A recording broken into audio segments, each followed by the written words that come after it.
బ్రహ్మ సత్యం జగన్మిథ్య GO బ్రహ్మైవ నాపరః.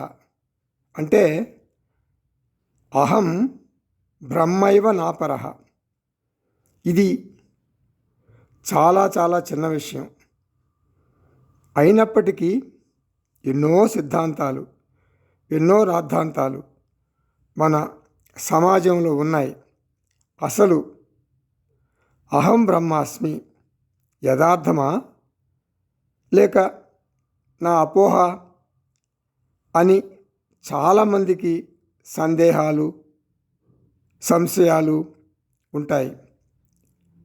ఒక పట్టాన మింగుడు పడదు. మన ఇండియాలోనే 12 దర్శనాలు ఉన్నాయి. ఇందులో 6 దర్శనాలు అసలు మన వేదాలను ఒప్పుకోవు. ఎవరో పని పాట లేని మూర్ఖులు వేదాలు రచించారు అని వారి ఉద్దేశం.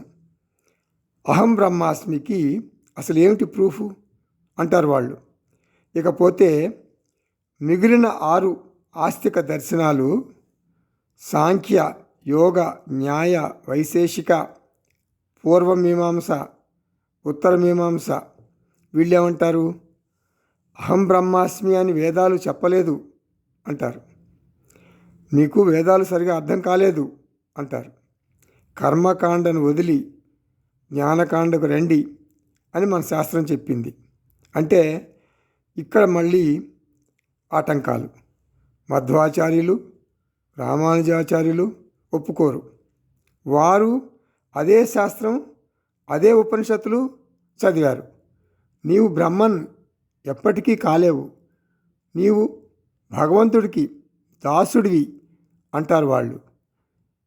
ఇటువంటి సవాళ్లను ఎదుర్కొని చిత్తశుద్ధితో, బంగారు బుద్ధితో అహం బ్రహ్మాస్మి అనే ఆత్మజ్ఞానం జీర్ణించుకుని తదనుగుణంగా జీవన్ముక్త స్థితిలో ఈ సమాజంలో జీవించటం అంటే నిజంగా ఎంత కష్టం. కానీ జ్ఞాని తన ఆధ్యాత్మిక ప్రయాణం ముగించాడు. అటువంటి జ్ఞాని జీవితం నిజంగా ధన్యం అంటారు అష్టావక్ర మహర్షి.